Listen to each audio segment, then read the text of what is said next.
మంతర్ నుంచి చలో parliament March కార్యక్రమాన్ని ఏ రాజకీయ పార్టీనో రాజకీయ పార్టీల కార్యకర్తలు తీసుకోలేదు. నీట్ పరీక్షలు, నీట్ అంటే ఎంబీబీఎస్ బీడీఎస్ ఇతర డాక్టర్లు కావాలని ఇంటర్మీడియట్ పూర్తి చేసుకున్న పరీక్షలు పూర్తి చేసుకొని డాక్టర్లు కావాలని కేంద్ర ప్రభుత్వం నిర్వహిస్తున్న పోటీ పరీక్షలో లక్షలాది మంది దేశం నలుమూలల యువకులు యువతులు ఈరోజు ఆ పరీక్షలు రాసింది. వాస్తవంగా డాక్టర్లకు అందరికీ జాతీయ స్థాయిలో పోటీ పరీక్షలను నిర్వహించి జాతీయ స్థాయిలో మెడికల్ కాలేజీల్లో ఉన్న ఖాళీ సీట్లను ఇందులో ర్యాంకులు సాధించిన పిల్లలకు డాక్టర్లుగా ఎంబీబీఎస్లో బీడీఎస్లో ఇతర శాఖలలో ఇతర తరగతుల్లో అడ్మిషన్లు ఇవ్వాలి. దానికోసము రాష్ట్రాల వారీగా కాకుండా కేంద్ర ప్రభుత్వమే స్వయంగా చట్టాన్ని సవరించి 2016 నుంచి పోటీ పరీక్షలు నిర్వహిస్తుంది. ఈ పోటీ పరీక్షల ద్వారా లక్షలాది మంది చదువుకునే విద్యార్థులు డాక్టర్లుగా సీట్లు పొంది జాతీయ స్థాయిలో ర్యాంకులు పొంది ఈనాడు అడ్మిషన్లు రావాలి. అలాంటి నీట్ పరీక్షల్లో ప్రశ్నాపత్రాలను రాజస్థాన్లో, మధ్యప్రదేశ్లో, ఉత్తరప్రదేశ్లో ఎక్కడెక్కడైతే కేంద్ర ప్రభుత్వం భారతీయ జనతా పార్టీ అధికారంలో ఉందో ఆయా రాష్ట్రాలలో ఈ ప్రశ్నాపత్రాలను కోట్ల రూపాయలకు తెగనమ్ముకొని వేలాది కోట్ల రూపాయలు భారతీయ జనతా పార్టీకి సంబంధించిన నాయకులు ఈనాడు సొమ్ము మూటగట్టుకొని పిల్లల జీవితాలతో చెలగాట మాడిన దాన్ని చూడి ఉండబట్టలేక లక్షలాది మంది విద్యార్థుల జీవితాలతో చెలగాట మాడుతున్న కేంద్ర విద్యాశాఖ మంత్రి ధర్మేంద్ర ప్రధాన్ రాజీనామా చెయ్యాలి అని దేశం నలుమూలలో ఉన్న యువకులు ఢిల్లీ జంతర్ మంతర్లో కదము దొక్కి ధర్మేంద్ర ప్రధాన్ రాజీనామాను డిమాండ్ చేసింది. గత కొన్ని రోజులుగా ఈ డిమాండ్ నిరసన కార్యక్రమాలు జాతీయ స్థాయిలో వివిధ రాష్ట్రాలలో రాజకీయాలకు అతీతంగా ఈ భారత సమాజం అంతా చైతన్యమై కేంద్ర మంత్రి రాజీనామా చేయాల్సిందే, ప్రశ్నాపత్రాలను అమ్ముకున్నోళ్లను జైల్లో పెట్టి కుళ్ళపడవాల్సిందే అని నిరసన కార్యక్రమాలు జరుగుతున్నాయి.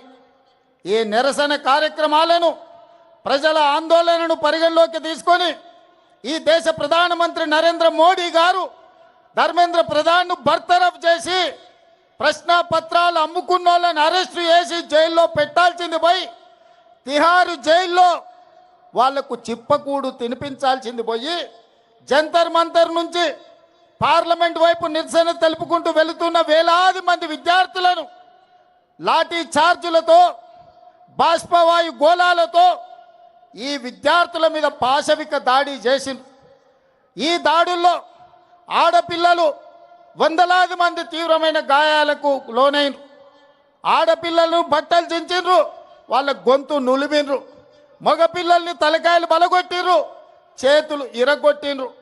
ఇవాళ వందలాది మంది ఆసుపత్రుల్లో ఈరోజు చికిత్స పొందుతున్నారు. పదుల సంఖ్యలో విద్యార్థులు మాయమైనరు, వాళ్ళని పోలీసులు ఎత్తుకపోయినరా, బీజేపీ నాయకులు కిడ్నాప్ చేసినరా, ఈరోజు తెలియని పరిస్థితి. అందుకే प्रतिपक्ष नायकुడు सड़क से लेकर संसद तक लड़ाई जारी रहेंगे। जो जिन विद्यार्थियों को जंतर मंतर में अब लाठी चार्ज किए, आप गोली चलाए, उनके तरफ मैं आवाज उठाऊंगा, उनके मदद में मैं मैदान में आऊंगा। ये मेरा जिम्मेदारी है। मैं ये नौजवानों को हिम्मत दिलाना चाहता हूं అని రాహుల్ గాంధీ, ప్రియాంక గాంధీ గారు మల్లికార్జున్ ఖర్గే నాయకత్వంలో ఆయన ఇంటి నుంచి ప్రధానమంత్రి ఇంటి ముట్టడికి బయలుదేరి.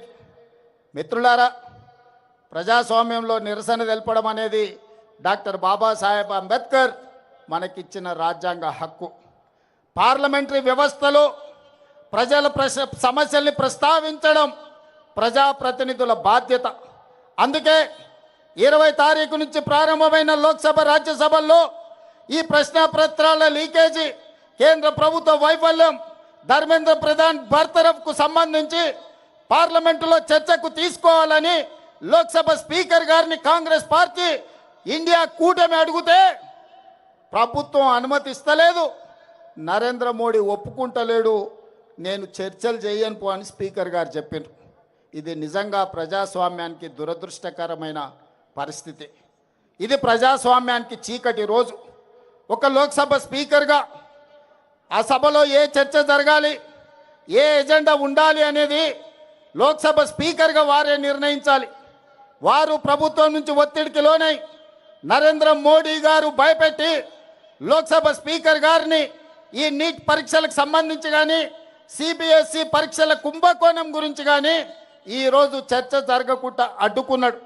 మిత్రులారా, ఈరోజు లోక్సభ స్పీకర్ మీద ఢిల్లీ పోలీసుల మీద ఒత్తిడి తీసుకొచ్చి ఈరోజు నరేంద్ర మోడీ గారు పాశవికంగా కాంగ్రెస్ పార్టీ నాయకుడు రాహుల్ గాంధీ గారిని కొడితే రాహుల్ గాంధీ గారి ముక్కులో నుంచి రక్తం చిందింది. ఆ రక్తం ఈ నేలను తడిపింది. నేను ఒక్క మాట చెప్పదలుచుకున్న నరేంద్ర మోడీ గారికి, నరేంద్ర మోడీ గారు ఈ దేశ ప్రజల కోసం రక్తం చిందించడం గాంధీ కుటుంబంలో రాహుల్ గాంధీ మొదటివాడు కాదు, రాహుల్ గాంధీ చివరివాడు కాదు. ఆనాడు మహాత్మా గాంధీ గారు ఈ దేశం కోసం 30 ఏళ్ళు తెల్ల దొరలతో కొట్లాడి ఈ దేశానికి స్వతంత్రం తీసుకొచ్చిండు. 30 ఏళ్లలో ఎన్నడూ కూడా తెల్ల దొరలు కూడా లాఠీ ఎత్తడానికి మహాత్మా గాంధీ గారి మీద భయపడ్డారు. అలాంటి మహాత్మా గాంధీ గారిని స్వతంత్రం వచ్చిన మొదటి సంవత్సరంలోనే మీ తుపాకీ తూటాలకు బలైపోయిండు. అది మీ ఆరంభం. గాడ్సే వారసులు మీరు. గాంధీజీని ఆనాడు పొట్టన పెట్టుకున్నారు. ఆ తర్వాత పేద ప్రజల కోసం ఈ దళితులు, ఆదివాసీలు, గిరిజనులు తండాలలో, గూడాలలో, మారుమూల పల్లెల్లో ఉన్న పేదల కోసం అమ్మ మారిన ఇందిరమ్మను ఈ దేశంలో AK-47 తుపాకీ తూటాలతో తీవ్రవాదులు నేలకు ఒరిగిచ్చిండ్రు. రక్తం చిందించిన జాతి ఇందిరమ్మ కుటుంబం. ఆనాడు ఇందిరాగాంధీ చేసిన త్యాగం, ఆ వారసత్వాన్ని పొనికిపుచ్చుకున్న రాజీవ్ గాంధీ ఈ దేశ సమగ్రత కోసం బాంబులు పెట్టి పేల్చేస్తే తునాతునకలైనా దేశాన్ని ఐక్యంగా ఉంచండు. ఆయన మొత్తం తునాతునకలైనా ఈ దేశానికి ఒక స్ఫూర్తినిచ్చిండు. చివరి రక్తపు బొట్టు వరకు రాజీవ్ గాంధీ గారు ఈ దేశం కోసమే బతికిండు, ఈ ప్రజల కోసమే ప్రాణాలు ఇచ్చిండు. మహాత్మా గాంధీ, ఇందిరాగాంధీ, రాజీవ్ గాంధీ ప్రాణాలు ఇస్తే శ్రీమతి సోనియా గాంధీ గారు ప్రధానమంత్రి, రాష్ట్రపతి పదవులను త్యాగం చేసిండ్రు. ప్రణబ్ ముఖర్జీని ప్రధానమంత్రిని చేసింది. డాక్టర్ మన్మోహన్ సింగ్ ప్రణబ్ ముఖర్జీ గారిని రాష్ట్రపతిని చేసింది.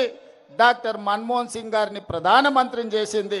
శ్రీమతి సోనియా గాంధీ గారు ఏ పదవి తీసుకోలే. అలాంటి సోనియా గాంధీ గారి